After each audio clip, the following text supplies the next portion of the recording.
Hey everybody, good morning, good afternoon, good evening. Welcome to Beekeeping for Newbies. This is going to be our weekly In the News segment. This will be In the News episode 23. Thank you so much for tuning in this week.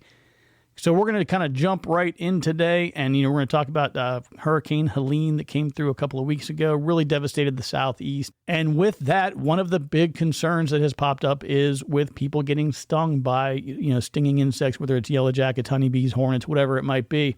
And if you think about it, the yellow jackets and some others live in the ground. So as a flood approaches that area, well, they're pretty much going to drown. Anything that's inside the ground, any of their brood, they're going to die pretty quick. But any of the flyers, foragers who were outside the hive, they're going to come back to their area and it's completely covered in water.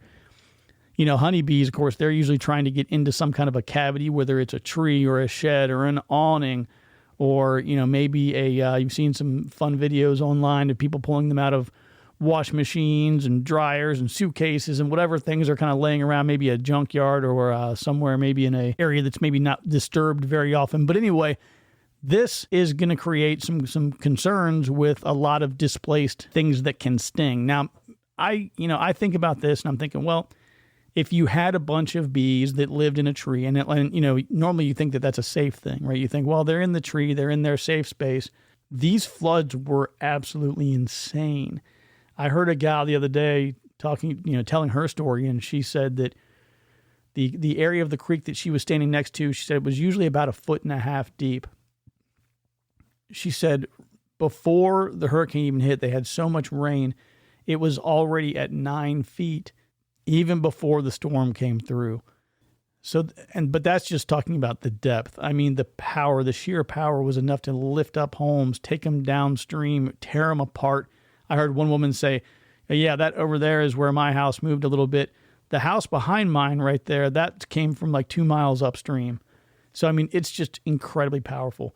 But if you have bees and they're in a tree, well, of course, some of these trees are getting uprooted, so the entire colony is basically going to die.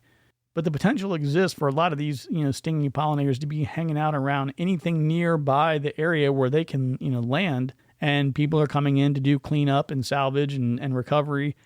And of course, the possibility exists that they're going to run into them. So that's kind of a, concern. I think there's probably about 10 or 15 different articles I saw talking about this. So we'll just jump in and cover this one real quick. North Carolina gears up for bee stings in the wake of Hurricane Helene. The North Carolina Wildlife Federation says there are more than 500 native bee species. The state's climate makes it an ideal location for honey production and beekeeping. Asheville, North Carolina. In the wake of Hurricane Helene, North Carolina is preparing for an increase in bee stings, with thousands of EpiPens and other medications being distributed throughout the Tar Heel state. The states of Florida, Georgia, South Carolina, North Carolina, and Tennessee were the hardest hit when Helene moved through the region more than a week ago, producing feet of rainfall and damaging winds. The Category 4 hurricane uprooted trees and reshaped the landscape, affecting not only humans, but also wildlife populations and insects. North Carolina is home to a significant bee population, which is why health departments are warning about the potential for encounters, especially during the recovery phase. The North Carolina Wildlife Federation says there are more than 500 bee species, with large number used for honey production. Unfortunately, nests and beehives may have been disturbed during the hurricane, leading to insects becoming potentially more defensive. According to medical professionals, at least 2 million Americans are allergic to bee stings. In the most severe cases, a sting can trigger what is known as anaphylactic shock, requiring a dose of epinephrine and medical care. Direct Relief, a humanitarian aid organization, says it helped supply care centers in North Carolina with more than 2,000 EpiPen shots to help cope with the potential of bee stings. And while we're on that subject, if you want to check out the beekeeping tip of the day, tip number 1, I think it was tip number 1, don't die, I think is the title of it. But I actually show you how to use an EpiPen. I have a demo EpiPen, and I kind of walk through that in the video, so it's worth checking that out on our YouTube page. Anyway, beekeepers warn that the insects are naturally more defensive during the fall as they protect their hives before hibernation during the winter. According to medical experts at the Cleveland Clinic, there are steps you can take to reduce the risk of getting stung by a bee. It is recommended to take measures such as removing food from the outdoors, wearing protective clothing, and using unscented or non-floral products to lessen the attraction of the bees. More than 200 people were killed across 7 states, and dozens remain unaccounted for following the Helene disaster.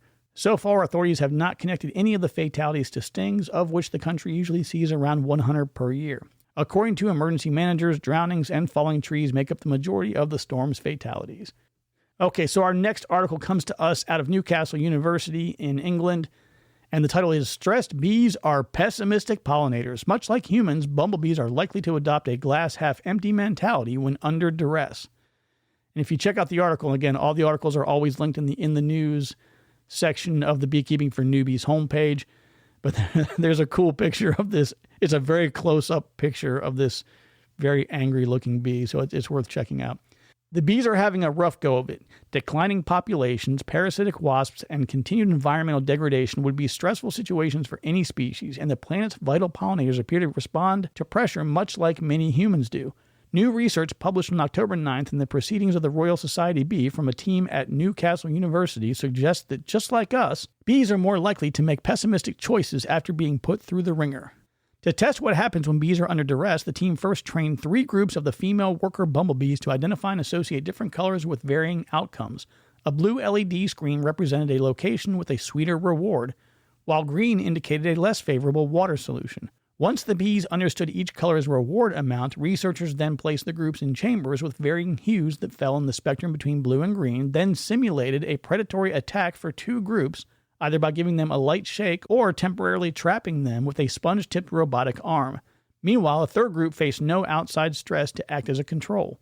The influence of stress on a bumblebee was unambiguous. In their results, the team concluded the perturbed bees were significantly less likely to interpret ambiguous colors as representing better reward, and in turn more frequently flew to lower reward locations than their control group. Our study shows that bees are more pessimistic after stress, as their behavior suggests that they do not expect to get rewards. Study co-author and animal behavior researcher Vivek Nityananda said in Newcastle University's accompanying statement on Wednesday. Olga Prochenko, the study's lead author, equated the situation to someone seeing the glass as half empty and expecting negative outcomes. Nityananda went on to explain that while emotions are complex states, and for humans involved a subjective understanding of feeling, but while we might never know if bees feel something similar, Nityananda concluded that it's clear that the decision-making is influenced by stress towards making pessimistic choices.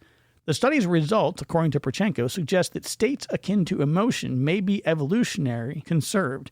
Because of this, further research may improve human understanding of the cognition and behavior of bees and other insect species can be affected by stress, be it environmental or human-induced. That sentence did not read right at all, and I've read it like 4 times, and it still doesn't sound right. But anyway, in doing so, better decisions can be made when it comes to implementing the best conservation solutions. So that's that. Stressed out bees are not good pollinators. Okay, this article is coming to us. I actually saw it quite a bit online as well, but it came to us out of one of our listeners posted in the Discord room.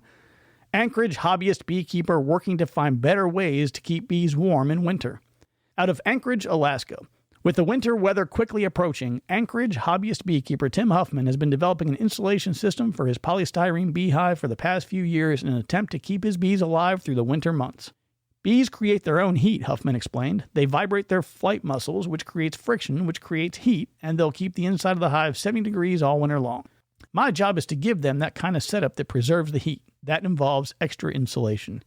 The insulation setup includes taping all the seams of the containers holding the bees and using materials with insulating properties like polystyrene to help capture all the heat the bees are generating and keep it inside the hive. We taped all the seams. Those are the thinnest points, so that'll help preserve heat that way. And we added a candy board, which is emergency food for winter in case they run out of honey, that I'll put sugar in later, and then we add extra insulation above the candy boards, Huffman said. This past winter, he said that the system was a success after his colonies survived, which allowed Huffman to practice more sustainable beekeeping. Huffman said bees do not typically survive the cold weather during the winter months. It is a myth that it's hard to get them through. It's actually formulaic, he said. If you use the right methods and the right gear, you're going to get your bees through the winter. Huffman has been documenting his progress and his beekeeping journey in Alaska on his YouTube channel. He hopes between that and offering free beekeeping courses to the public, this can help encourage people to harvest bees more sustainably. His next classes will start up again in the early winter. Huffman is also in the process of organizing a sustainable beekeeping conference on February 8th at 49th State Brewing. It's disrespectful to these amazing insects to keep them for the summer and kill them in the fall after you've got your honey, Huffman said. If we have something that can perpetuate itself like these colonies of bees, then why kill them and start over again every year? So that's it for the article, but it is important to know. A lot of people don't even know this, but I have heard this, haven't actually personally observed it because I don't live there, but I've heard that people in some northern climates will do that. They'll start a package, of bees in the spring, and they will just run them as much as they can, spring and summer, harvest all the honey, and let them die. That's it. I guess that's one way you can do things, but certainly would rather see them be able to overwinter. So it's kind of interesting because you think about, let's just say that you're down here in the U.S. in the lower 48. Put yourself anywhere in the middle of the country, right? Missouri, Indiana, whatever. you have like a normal day. You know, sun comes up at like 7 a.m., goes down around 8:30, 9 o'clock p.m., something like that. So you're getting 12, 14 hours of daylight every day. Go to Alaska where you're getting like 19, 20, 21 hours of daylight. So the bees are just going constantly. So I feel like you have the opportunity to get a massive honey crop from that. But, you know, I guess the people look at the math and they figure that based on how much it costs to start a new colony in the spring, it's probably significantly cheaper to just take all the honey for themselves and start over again next year. So I guess there's the balance between, you know, being a hobbyist and doing what you think is right for the bees and the environment and all of that, and then looking at it from a business and being like, look, it's a business decision. It's cheaper for us to just, you know, harvest all the honey and start over next year. I don't know. It's interesting, though. All right, so we got a little bit of a sad story. We originally reported this back on the 25th of September in episode 21. It's linked on the first link for episode 21 on the Beekeeping for Newbies homepage under In the News. But it's the story of the North Richland, Texas man. So North Richland Hills man attacked by bees died from his injuries. A North Richland Hills man who has been in the ICU since he was attacked by bees on September 24th has died, according to his partner. Lonnie Dorsey, 72, was attacked as he mowed the lawn in the 8,000 block of Cross Drive. His partner, Patricia Burns, 74, found Dorsey lying on the ground covered in bees. Dorsey was allergic to bees, and Burns tried to save him and got stung too. A neighbor called 911, and Dorsey was rushed to the hospital in critical condition and remained in the ICU until his death on Sunday. So, a sad story. I mean, God, you know, it's so weird. I looked today. There was another story today about somebody being stung and chased around by bees. It seems like if you're in Texas nowadays, man, there's just the bees are going a little nutty down there. So definitely, like I've said before, keep your eyes open for, for Africanized bees and just I don't know. I don't want to go on this rant again, but you know, I've said it before, like treat all bees as if they're angry, mean, and unhappy until you know them, until you've experienced, had a little bit of time with them, because I think it's all really cool when we're at home in our little comfort zone in our little small apiaries, and we got no gear on, and our bees are like high-fiving us and, talking about what happened over the weekend and how great everything is. And then you go somewhere that you don't know the bees, they don't know you, and they're, you just don't know. You don't know what you're going up against when you go and do some of these removals and other things. And in his case, we just cutting the grass, right? So you definitely got to pay attention. So sad story, geez. Anyway, well, let's try to end on a positive note here today. And this is a story coming to us out of North Dakota, how to help bees, especially in North Dakota. Using a traveling bee circus, among other tools, a UND, this is University of North Dakota, research team helps North Dakota's pollinators spread the good news. With the statewide production of more than 30 million pounds of honey in 2022, North Dakota's honeybees and other pollinators have put the state in first place in the nation for honey production. And at UND, the members of one research team have made it their mission to study these vital pollinators and what environments can help them to thrive. The people behind the research.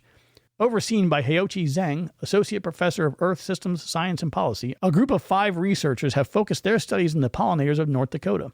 The group consists of master's student Susan Ayanye, I hope I'm not messing up the name there, and Brandon Narum, doctoral students, boy, I'm going to mess that one up, Yequin, last name is Zhu, X-U, and Osei Alu, and C.K. Pei, a postdoctoral research associate. Sorry for tearing apart and botching your names, everybody. The project looks at 3 different elements: the bees, the land they pollinate and forage on, and the people who make decisions regarding those things. Each team member focused his or her research on a particular aspect of the roles of pollinators. So this is actually a pretty long article. I'm not going to read the whole thing, but I wanted to put it out there for everybody because it has a lot of detail behind it. And I didn't even know that. I mean, I knew North Dakota was a big beekeeping state and they had a lot of honey production. I had no idea that they were now number 1. So special congrats to the folks up there in North Dakota. But that is all that I've got for everybody in this week's In the News segment. I probably am going to do maybe one more. I think I'll get next week's in, and things are going to get a little bit nutty. It's been pretty crazy. This is just that time of year where everything's got to get winterized, put away, cleaned up. There's just a lot going on, so it's really hard to keep up with things. I'm like 2 or 3 episodes behind here on the podcast. I'm like 3 or 4 videos behind on the YouTube side of things. But I will do my best to get caught up before I bring my daughter back from the great state of Wyoming. All right, everybody, so that's all I've got for you. Take care, be kind to one another, and remember that I love you. There's nothing you can do about it. We'll talk to you soon.